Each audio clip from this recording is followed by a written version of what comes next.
If you're feeling stuck in your life right now, a lot of it has to do with how you're visualizing the life you actually want. We're being fed so many expectations, so much from social media that it can be very confusing. We have a lot of what are called external reference points from social media, from our friends, from influencers, that it can make it very difficult to hear the voice in our own head and to actually clarify the life we want.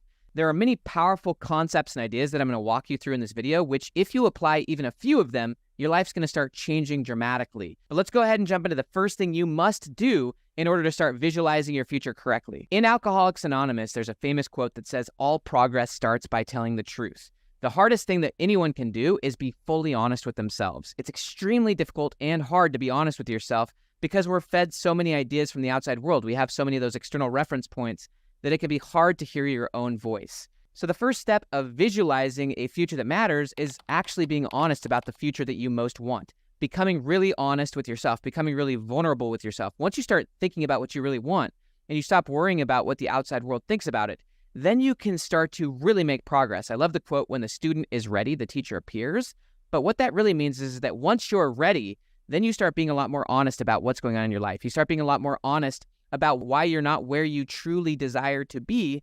And then you start getting real feedback, real process, real plans about moving forward. This is something I actually just dealt with yesterday. I'm in the midst of re-clarifying my own future and thinking about who I want to be. And I was having a conversation with a mentor and one of my coaches talking about the frustration of various paths that I'm on right now and wanting to clarify a much more powerful, clear path to where I wanted to go. And he stopped me dead in my tracks and he said, "Ben, you're lying to yourself. You're talking about how the current process or path is the problem." He said that's not the problem. Of course, you are the problem. I was not being fully honest with myself about what I absolutely want. And I just had to acknowledge why I was frustrated. And it's okay to be frustrated for a period of time. If you're not moving forward, if you're not getting traction, it can be frustrating. And ultimately, you want to take that energy and be in a good place about it, but it's ultimately going to lead you to making the massive changes you want. But it all comes down to looking in the mirror and acknowledging that you're the problem, you're the bottleneck, you're the thing that's holding things back. And once you're ready to evolve, once you're ready to start being your future self and being the person you want to be, then all the other stuff will come after that. Yes, we have to clarify the strategy. Yes, we're going to have to make some changes and let go of a lot of things that maybe got you here but won't get you there. But that stuff's all secondary to you owning and acknowledging that where you're at right now is because of you and that you're the bottleneck, and that if you're ready to go to wherever you want to go, that's something you have to fully own, and you have to own it and you have to choose it. And something that he and I talked about was the idea of good to great. Phenomenal book by Jim Collins. But the main idea of that book is that you can be good at many things, but you cannot be great at many things. And when I'm saying great, I mean you being true to yourself. You really owning what you absolutely want in the way you want. This fits with a lot of the concepts around mastery. Mastery being the idea that there is something that makes you extremely unique as a person. Not only what you want, but how you do your work and also the path you will take. We are all ultimately pioneers if we choose the internal path and the internal process of mastery. And so in having this conversation with my mentor, it became really clear that I was not owning what I really wanted and fully committing and making that be a point of no return. I was still holding multiple pathways and trying to do both, which is why, just openly and honestly, I'm not as great as I could be at the work I'm doing. I'm probably somewhere in between good and great, but in order to become great, you've got to go all in on what you most want and in the unique way that that's going to take you. Your life is going to take you in a unique way. This fits with one of my favorite quotes from Robert Brault. Robert Brault said, "We are kept from our goal, not by obstacles, but by a clear path to a lesser goal."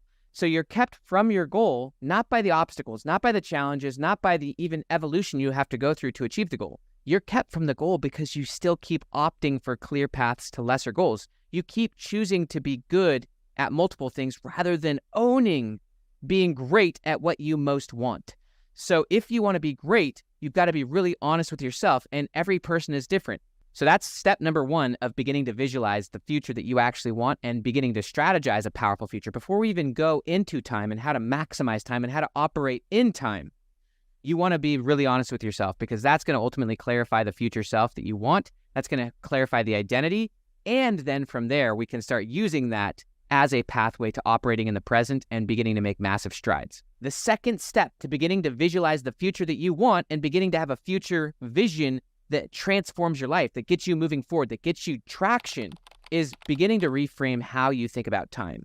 In Western culture, in America, Europe, we are taught actually more of what would be considered a Newtonian view of time. When I say Newtonian, what I'm talking about is that Newton believed in what's called absolute space and time. He believed that time was kind of a line that ran through and that we are just somewhere on that line of time, that the past is behind us, that we are now in the present, that the present is kind of like this sharp edge between the past and the future, and that the future's up ahead, and that we really can never actually get to the future, and we can never actually get back to the past.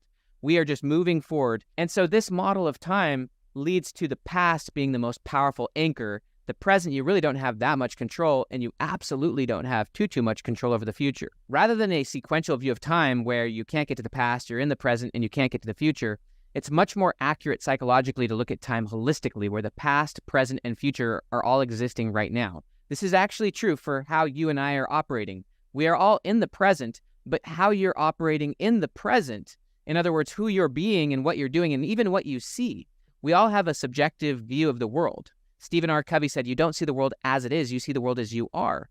So we all have kind of a filter or a lens at which we see things, but what determines that filter? Well, it is based how you frame your past, and it's also based on how you frame your future. You get what you're filtering for. In psychology, the term for that is selective attention, meaning you can only see what is meaningful to you. There's another term that's similar, which is called inattentional blindness. And what that means is that you don't see all sorts of things that are right here because they're not meaningful to you.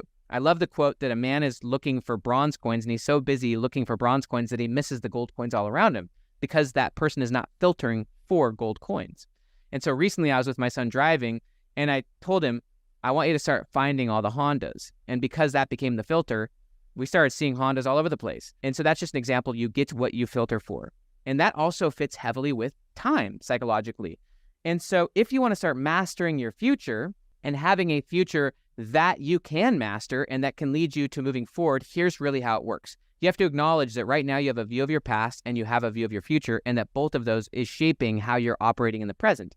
If you have a past that you're still frustrated about, this goes to the idea of story. We're all living life through a story or through a frame. And you have a story of your past self, a story of your present self, and a story of your future self. And so that story or that frame is going to largely shape how you're operating in the present. And so in order to operate powerfully in the present, you've got to start mastering your past and start mastering your future. Rather than having the present be a slave of the past, you actually want the past to be the slave of the present. This is how memory works as well, by the way. In neuroscience, we talk about how memory is actually a reconstruction. You can never actually go back to the past. You can only reconstruct it from an imagination standpoint from the lens and from the perspective of your present self. So every time you think about the past, you're always reconstructing it from the present. And one of my favorite psychologists, Brent Slife, said that it's more accurate to say that the present determines the meaning of the past than to say that the past causes or determines the meaning of the present. So this is one of the more powerful ways of operating in time. Rather than letting the past dictate the present, it's actually you in the present that always gets to dictate what the past means. And so if you want to operate more powerfully in the present, but also start operating more powerfully in the future, you've got to get really good at mastering and reframing your past. You got to get better at framing and filtering the past. Just like my son gets what he's filtering for in terms of looking for Hondas, you want to get better at your past so that you can start framing it in such a powerful way that you're grateful for it and so that it's actually empowering you rather than disabling you. But also you want to filter your past in certain ways that empower you. You want to look for evidence of your future self. You want to look for evidence of change. One way of doing that is obviously gratitude. A lot of research shows that by looking at the past from a grateful perspective, that's one of the most powerful reframes you can have. Another powerful filter is recognizing the difference between your present self and your past self. Looking at the different ways that you are different and changed from who you were in the past. You could do this at different time frames. You could look at your past self 10 years ago and say, how am I different from my past self? What are the most important forms of progress I've made? But you can also do this in short time frames. For example, you could look at your present self and see how you're different from who you were a month ago and say, what do I now know that I didn't know a month ago? What's now possible that wasn't possible a month ago? You could also do that even on a weekly or a daily basis. At the end of every week, you could do a review session where you review the week, reflect on the forms of progress you made, but also reflect on how you're different from your past self. This creates a massive amount of what's called psychological flexibility. The present shapes the meaning of the past. It's the present that determines the past, but now on an even higher level, it's actually the future that determines the present. Most people, they take the present and they let that determine the future that they visualize. That's not what you want to do. That's not powerful, but that's common. Even a lot of research from Dr. Daniel Gilbert, who's a Harvard psychologist, he gave a TED Talk called The Psychology of Your Future Self. He talks about how people radically underpredict how different their future self will be, because most people have typically what would be considered a fixed mindset where they're letting the past and present dictate the future that they imagine. They're letting the present dictate the future rather than letting the future dictate the present. So this is really a more powerful approach to time. You got to recognize that in the present, from a holistic standpoint, the past, present, and future are all existing now. But where is the driver? You want the future to determine and filter what you say yes and no to in the present, and you want the present to filter and dictate how you view your past. This is the opposite of how most people have been trained to operate in time. It's a much more holistic, mindful, and powerful way of living in time, but you always want your future self. Who your future self is. The future is what filters and shapes the choices you make here and now. It's also the future that dictates what you say yes and no to. If you know that your future self is a different person than you and that they can be massively different, that's really what a growth mindset is. Having a growth mindset means you're more connected to your future self, and even you're more defined by your future self than you are by your present self. Your future self can be 10 times more skillful, more knowledgeable, and even have a better position, a better life, more prioritized, more clear than you are now. And so you let your future self dictate who you are in the present. And there's a lot of research on this. Even just imagination is more important than knowledge. Daniel Gilbert said most people, they assume that their future self is the same person because they don't take the time to imagine it. I also would argue that they've got a linear view of time, and so they're letting the present self dictate and honestly project out and create the future, which, because they're letting the present dictate the future doesn't look very different.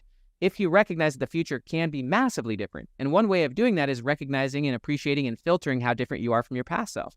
But as you recognize how powerfully different your future self can be from the present, you then get connected emotionally to that future self. There's a lot of research from this by Dr. Hal Hershfield at UCLA. You get emotionally connected to your future self, and that then leads you to beginning to identify with your future self, and you then let your future self become the frame and the filter for what you do here and now. That's the key, is you want to start letting the future dictate what you say yes and no to here and now. And when you have a massive future, what that means is that your future is very different from your present. And if you let that massive future dictate and filter the present, then your present is going to start looking very nonlinear or very transformationally different from your past. And one key final component to this view of time, and then I'll go into the third and final piece of this video, is that you always want to have empathy and compassion and love, not only for your past self. Your past self's a different person. All you want to feel for your past is love, appreciation, and recognition that they were doing the best they could with what they got. You also want to have massive empathy and compassion for your current self, because your current self isn't a finished product. I love what Daniel Gilbert said. He said, who you are now is as fleeting as the present moment. And so rather than trying to be right, you want to be open-minded to trying to get it right. That's what Brene Brown said. All right, the third and final step that I'm going to break down in this video is what psychologists call pathways thinking. That's letting the future dictate the present, and when the why is strong enough, you will find the how, but you'll also find the who's. So as I talked about in the first piece of this video, when it comes to visualizing a future you want to become extremely honest with yourself.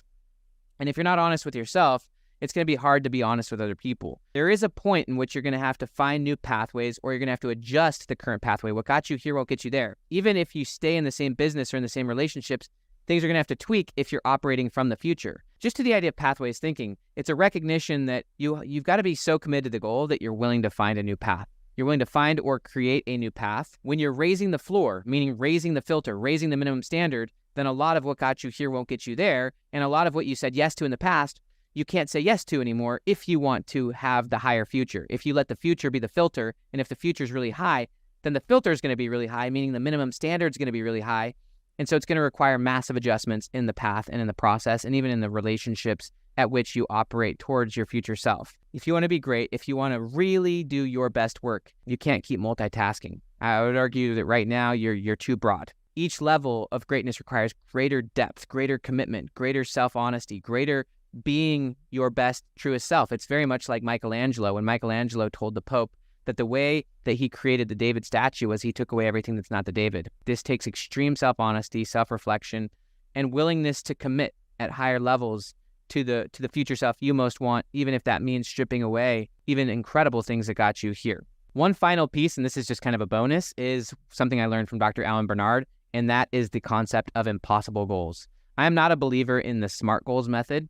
I do believe in obviously having goals that are time-bound and having them be measurable, certainly very powerful. But what I don't agree with is that they have to be quote-unquote realistic. To me, realistic means that you're operating from the assumptions of your past and present self and using that to generate a future.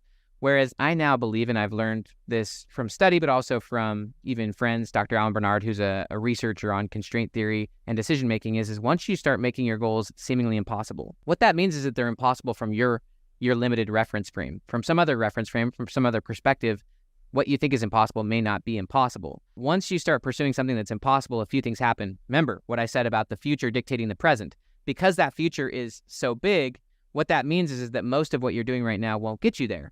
The assumptions of what got you here won't get you there. One of the things that Elon Musk talks about, and Walter Isaacson wrote about this in the new biography, but he basically said that if you want to accomplish the impossible, then traditional thinking won't get you there. You have to think in a non-traditional way. But I would argue that your past self and present self is your own traditional thinking. And once you make the goal impossible, you're going to have to let go of the assumptions that got you here, and you have to start opening yourself up to new ideas, new pathways, new strategies. And so one other really powerful thing you can do is make your goals impossible or really, really big, because really, really big goals mean that most of what you're doing now won't get you there.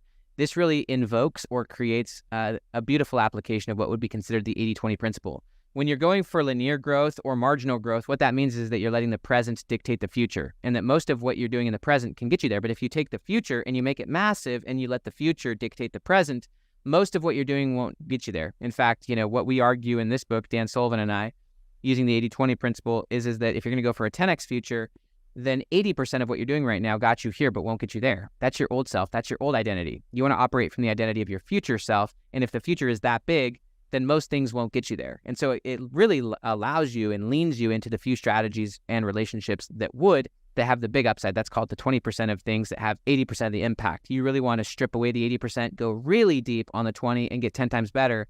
And that's where you start shifting to newer and newer levels of greatness. You can be good at a lot of things, but if you want to go to higher and higher tiers of greatness and mastery, then you have to go for the impossible and let the impossible dictate what you do. And that goes along with being honest with yourself and not letting all the external reference points determine what you do. My name is Dr. Benjamin Hardy. I hope you enjoyed this.